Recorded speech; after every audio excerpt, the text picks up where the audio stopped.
Hello, welcome.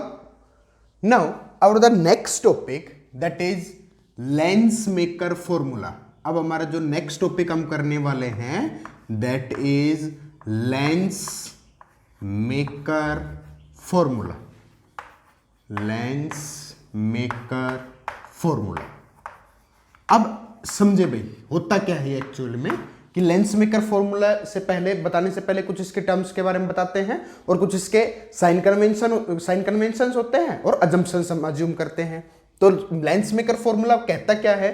ये कहता है it is a required relation. ये आपके पास वो रिक्वायर्ड रिलेशन रहेगा between the focal length of a lens, जो कि focal length of a lens and the radius, और जो रेडियस रहेगी लेंस के ऑफ द टू सरफेसेस, जो उसके दो स्पेरिकल सरफेसेस रहेंगे उनकी रेडियस के साथ, and also the refractive index, और उनके रिफ्रैक्टिव इंडेक्स के साथ एक जो रिलेशन प्रोवाइड होता है that is called as the lens maker formula. तो मैं क्या कहना चाहता हूं? मैं कहना चाहता हूं it is a relation, it is a relation between the focal length of lens. ये वो रिक्वायर्ड रिलेशन रहेगा. It is a relation between the focal length of a lens and the radius of the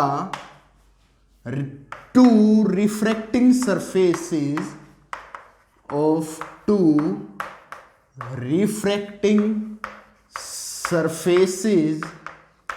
and their refractive index, और उनके जो refractive index है उनके relation के साथ में ये आपके पास होता है that is the lens maker formula. Clear है सभी को? अब आपके पास करते हैं the new Cartesian sign convention. क्या होते हैं न्यू? अर्लियर वीडियो में पढ़ चुके हैं बट फिर से बता रहे हैं. New Cartesian sign convention. New Cartesian sign convention क्या कहता है? न्यू कार्टेशियन साइन कन्वेंशन कहता है कि जो भी डायरेक्शन आप लेके चलेंगे, कहां से? जहां से कोई भी इंसिडेंट रे हो रही हो गई, दैट मीन्स कि the distance from the incidence ray, जो इंसिडेंस रे की तरफ जो रहेगा taken as to be positive, and the refracting, और जो रिफ्रैक्टेड रे रहेगी वो आपके पास कैसी ली जाएगी भाई? नेगेटिव ली जाएगी. क्लियर है सभी को? ठीक है. सेकंड जब मैं क्या कह सकता हूं इसका? सेकंड कह सकता हूं कि आपके पास जो साइन कन्वेंशन अगर मैं लेके चलता हूं तो वन मोर थिंग कि क्या कि जो फोकल लेंथ रहेगी कि कन्वेक्स लेंस जो होगा उसकी focal length is always positive, और जो कनकेव लेंस प्रोवाइड करेंगे तो उसकी फोकल लेंथ हमेशा कैसी होगी भाई? दैट इज नेगेटिव होगी. क्लियर है सभी को? ठीक है. अब कुछ इसके अजम्पशंस बताता हूं भाई, इंपॉर्टेंट है क्योंकि अजम्पशंस जो हम लेके चलेंगे उन्हीं के बिहाफ पे सारा कुछ प्रोसेस टिका हुआ होता है. तो अजम्पशंस में सबसे पहला पॉइंट मैं आपके पास कह सकता हूं क्या कि आपके पास जो भी, अगर मैं मान लो इस तरीके से आपको बताऊं कि this is the convex lens है, तो कन्वेक्स लेंस का ये बनेगा पोल होंगे, P1 and P2 are the poles, और ये आपके पास इसका रहेगा ऑप्टिकल सेंटर. तो ये जो लेंस है ये रहेगा थिन, क्योंकि हम कैसा लेंस लेके चल रहे हैं? एक थिन लेंस लेके चल रहे हैं, जिसकी वजह से जो पोल्स जो हैं वो इक्वल टू आपको मेजर करने होंगे किसके बराबर? द ऑप्टिकल सेंटर के बराबर. तो मेन पॉइंट आता है कि जो पोल से आप डिस्टेंस कोई भी मेजर करेंगे वो डिस्टेंस को आप दूसरी तरीके से आप इसका ऑप्टिकल सेंटर से इसके डिस्टेंस को मेजर आउट कर सकते हैं. सेकंड आपके पास अजम्पशन क्या कहता है? सेकंड अजम्पशन कहता है कि अगर लेंस थिन है तो जो एंगल्स रहेंगे एंगल्स आर स्मॉल, कि जो एंगल्स रहेंगे इनके बीच का जो फॉर्मेशन करेगा वो एंगल्स भी आपके पास क्या रहेंगे भाई? स्मॉल रहेंगे. थर्ड अजम्पशन में क्या लिख सकता हूं भाई? जो अपर्चर रहेगा, aperture of the lens, aperture of lens is also small, कि जो अपर्चर रहेगा वो भी आपके पास क्या रहेगा, स्मॉल रहेगा, छोटा रहेगा। हमें मेन है जो फर्स्ट अजम्पशन जो मैंने बताया है कि जो ऑप्टिकल सेंटर की डिस्टेंस है उसको आप पोल की डिस्टेंस के बराबर मेजर आउट करके चलेंगे। तो इस तरीके से हम लेंस मेकर फॉर्मूला को ड्राइव कर सकते हैं। तो देखिए कैसे करेंगे लेंस मेकर फॉर्मूला को ड्राइव भाई। अब करते हैं आपके पास कि डेरिवेशन कैसे होगा लेंस मेकर फॉर्मूला का। तो इसके लिए मैं क्या करता हूं भाई, आपके पास कोई एक कन्वेक्स लेंस मान लेते हैं कि ये है आपके पास कोई भी कन्वेक्स लेंस, ठीक है, एक थिन मान लिया, एक थिन कन्वेक्स लेंस है और ये आपके पास इसका प्रिंसिपल एक्सिस होगा।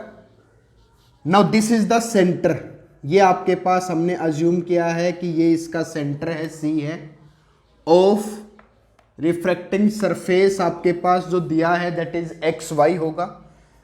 अब यहां से ये मान लेते हैं कि suppose this one is the centre C1 और ये आपके पास कोई सेंटर हमने अज्यूम कर लिया दैट इज C2। क्लियर है सभी को। अब यहां पर कोई ऑब्जेक्ट अगर मैंने रखी, सपोज करता हूं कि कोई ऑब्जेक्ट आपने रखी O, अब जब यहां से रे ऑफ लाइट स्ट्राइक करेगा, इंसिडेंट किया दिस वन, ये आपके पास कोई भी रे ऑफ लाइट इंसिडेंट किया, अगर अब ये लेंस जो है वो आपके पास क्या है, कंटिन्यूस फॉर्म में है। क्या कैसा है कि जो लेंस है वो आपके पास कैसा है, कंटिन्यूस फॉर्म में है। इट मींस कि वहां पे कोई आपके पास सेकंड से रिफ्रैक्टिंग सरफेस नहीं है, तो आपके पास क्या करेगा, तो ये आपके पास ये इसको सपोज कर लेते हैं कि suppose this one is the pole P1 और ये आपके पास पोल मान लिया P2।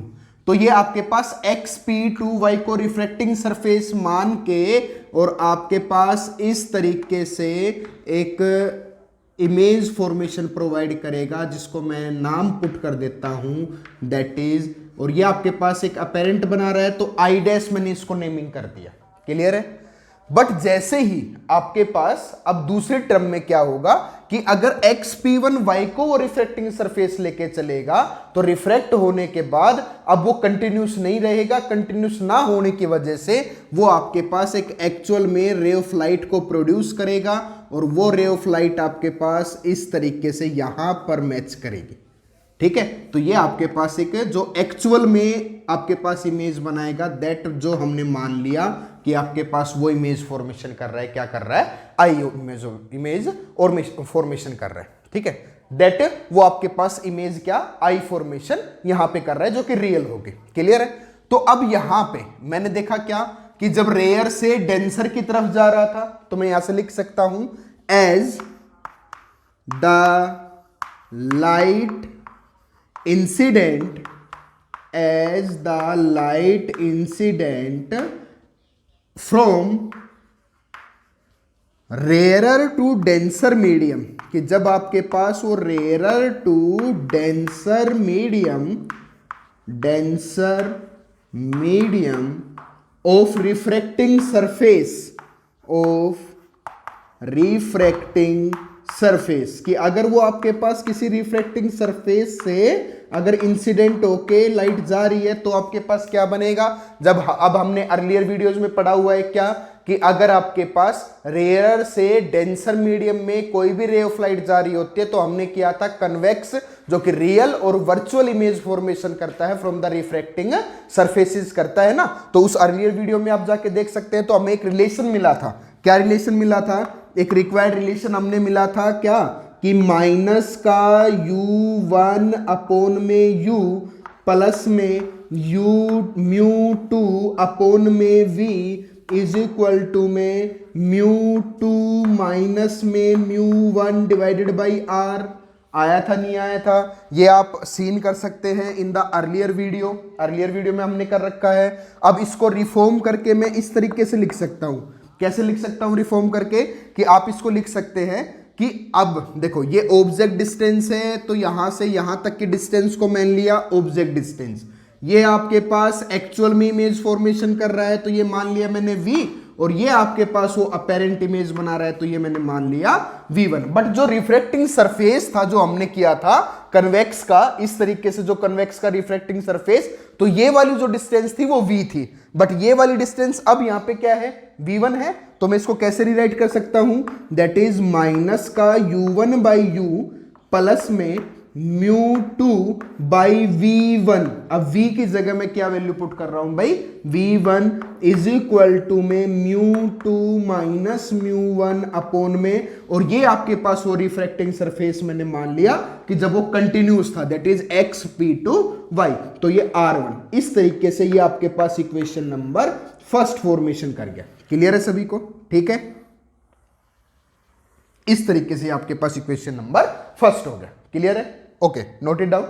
अब आपके पास इसी टर्म को आगे बढ़ते हुए, अब जब रेयरर से हमने किया था डेंसर में, अब मैं कर रहा हूं अगर वो डेंसर मीडियम से रेयरर मीडियम की तरफ करेगा। अब सेकंड में लिखता हूं कि as the light passes, as the light passes through denser to rarer medium. अब आपके पास वो डेंसर से रेयरर मीडियम की तरफ आ रहा है, that means X P to Y से अब वो रेयरर मीडियम की तरफ आ रहा है। तो हमने अर्लियर वीडियो में कर चुके हैं क्या कि अगर वो डेंसर से रेयर मीडियम में आता है तो रिफ्लेक्टिंग सरफेस जो आपके पास अराइज होगा वो किस तरीके से लिखता हूं, उसको लिखता हूं दैट इज, इसका रिवर्स होता है, तो रिवर्स को लिख सकता हूं दैट इज माइनस का mu two by u plus में mu one by v is equal to में mu one minus mu two upon में रिफ्रैक्टिंग सरफेस आर होगा या नहीं होगा। बट आपके पास ये था रेयर टू डेंसर, वो कर रहा हूं डेंसर टू रेयर, तो ये आपके पास जो मीडियम मैंने मान लिया वो क्या होगा, दैट इज R2। क्लियर है सभी को? अब यहां से एक चीज और नोट डाउन कर रहा हूं, क्या कि यहां पे जो ऑब्जेक्ट डिस्टेंस u लेके चल रहा हूं ना, वो आपके पास वो डिस्टेंस क्या थी, क्योंकि बिकॉज रेयर से डेंसर में जा रहा है, तो वो जो डिस्टेंस लेके चलूंगा वो क्या लेके चलूंगा आपके पास, दैट इज v1। तो मैं यहां पे क्या वैल्यू पुट करता हूं, माइनस का म्यू टू, u की जगह मैंने वैल्यू पुट कर दिया बिकॉज अब की बार डेंसर से रेयर मीडियम की तरफ आ रहा था, तो वैल्यू मैंने पुट की v1, तो म्यू टू अपॉन में v1 प्लस में म्यू वन अपॉन में v इज इक्वल टू में mu one minus mu two upon में R2। सपोज कर लिया this is equation number second, ये आपके पास वो इक्वेशन नंबर सेकंड हो गया। क्लियर है सभी को? समझ आया ना भाई? ठीक है, अब मैं क्या करता हूं, ऑन एडिंग, अब इनको ऐड कर दिया, on adding equation first and second. अब मैंने इक्वेशन फर्स्ट और सेकंड को ऐड करना स्टार्ट कर दिया। अब देखो दोनों को ऐड करता हूं भाई, तो ऐड करने के बाद कैसे लिख सकता हूं, फर्स्ट आपके पास इस तरीके से है, दैट इज माइनस का म्यू वन अपॉन में u, ठीक है, प्लस में mu two by v one, और LHS में LHS ऐड करूंगा तो ये आपके पास आ गया माइनस का mu two by v one plus में mu one by v is equal to, अब दोनों को ऐड करूंगा, तो दोनों को ऐड करूंगा तो ये बनेगा म्यू टू माइनस में म्यू वन अपॉन में R1 प्लस में ये आपके पास यहां से आ गया म्यू वन माइनस में म्यू टू अपॉन में R2। समझ आया नहीं आया? क्लियर है सभी को? ठीक है, अब यहां से जो कट रहा है उसको काट देता हूं। ये मैं क्या देख रहा हूं कि जो आपके पास mu one by mu two by v one और mu two by v one, एक प्लस का है एक माइनस का है, दोनों आपस में हो गए कैंसिल आउट, तो जो रिक्वायर्ड रिलेशन बचा वो आपके पास क्या बना, दैट इज माइनस का। अगर मैं यहां से म्यू वन को कॉमन आउट ले लूं तो ये आपके पास एक बार लिख ही लेता हूं, mu one by mu minus का प्लस में म्यू वन बाई वी, ठीक है, इज इक्वल टू में, और अगर यहां से मैं यहां से mu two minus mu one को कॉमन आउट ले लूं, म्यू टू माइनस में म्यू वन को अगर मैंने कॉमन आउट ले लिया सारे में से, तो अंदर बच गया वन बाई R1। बट ये इसका रिवर्स है, क्योंकि जैसे ही मैंने म्यू टू कॉमन लिया है तो प्लस का है, बट यहाँ माइनस का होगा तो माइनस का साइन चेंज हो जाएगा अपॉन में R2। समझ आया नहीं आया? क्लियर है सभी को? ठीक है, अब यहां से दूसरे टर्म में मैं क्या देख रहा हूं, मैं यहां से देख रहा हूं कि आपके पास म्यू वन बाई यू और म्यू वन, अगर यहां से भी मैंने म्यू वन को कॉमन आउट ले लिया, म्यू वन को कॉमन आउट लिया, आपके पास बचा अंदर, प्लस को पहले लिख रहा हूं वन बाई वी माइनस में वन बाई यू। समझ आया नहीं आया भाई? क्लियर है सभी को, ठीक है, इज इक्वल टू में μ2 माइनस में μ1 और यहां बच गया 1/r1 माइनस में 1/r2। क्लियर है सभी को। अब यहां से जो रिलेशन दिख रहा है कि 1/v माइनस में 1/u, ये तो आपके पास क्या बनता है 1/f, बिकॉज लेंस फॉर्मूला बनाता है 1/f इज इक्वल टू में 1/v minus 1/u, that is focal length होता है। तो आप इसको कैसे लिख सकते हैं, तो आप इसको रीराइट करके इस फॉर्म में लिख सकते हैं, दैट इज, अब अगर इस μ1 को उधर ले जाया जाए तो यहां सिर्फ आपके पास बचेगा 1/v minus 1/u is equal to में, इसको उधर लेके गया तो डिवाइड हो जाएगा, डिवाइड होती मैं अलग अलग लिख लेता हूं एक बार, तो ये बन गया μ2/μ1 माइनस में μ1/μ1 करूंगा तो 1 हो जाएगा, इनटू में 1/r1 माइनस में 1/r2। समझ आया नहीं आया, ठीक है, इतना क्लियर है सभी को। अब अगर जो ऑब्जेक्ट है आपके पास वो मैंने मान लिया, सपोज कर लेते हैं इन्फिनिटी पे है, दैट मीन्स u की वैल्यू इन्फिनिटी कर दी हमने, और v की वैल्यू जो हमारे पास जो इमेज बन रही है वो सपोज कर लेता हूं आपके पास कहां बनी है, फोकस पे, तो v की जगह मैं वैल्यू पुट कर लेता हूं, यहां से कर रहा हूं, दैट v की जगह वैल्यू पुट कर रहा हूं फोकल लेंथ f, और u जो ऑब्जेक्ट लेके चल रहा हूं वो कहां ऑब्जेक्ट लेके चल रहा हूं इन्फिनिटी पे। तो आपके पास क्या बनेगा 1/v की जगह मैं रखूंगा 1/f इज माइनस में 1/∞ होगा 0, तो सिर्फ आपके पास बचेगा that is 1/f is equal to में, ये बचा आपके पास, या फिर डायरेक्ट आप इसको लिख सकते हैं, बिकॉज लेंस फॉर्मूला भी क्या होता है 1/v minus 1/u, that is 1/f होता है, 1/f इज इक्वल टू में, तो ये बन गया आपके पास μ2/μ1 माइनस में 1 इनटू में 1/r1 माइनस में 1/r2। समझ आया नहीं आया, क्लियर है सभी को, ठीक है, तो समझ आया नहीं आया, क्लियर है सभी को। और इसको थोड़ा सा रीराइट करके एक चीज और लिख सकता हूं, क्या कि 1/f इज इक्वल टू में लिख सकता हूं μ2/μ1 refractive index of second medium with respect to the first medium को मैं लिख सकता हूं, दैट इज 1/μ2 माइनस में 1 और इनटू में आप लिख सकते हैं that is 1/r1 minus 1/r2। This is our required relation for the lens maker formula, और ये हमारे पास वो रिक्वायर्ड रिलेशन रहेगा for the lens maker formula. Clear है सभी को, समझ आया ना भाई, ठीक है, note it down. Okay, if you have any query about this video or lens maker formula, then you can comment us in the comment section. Thank you for watching us. Also like and subscribe the video. Thank you.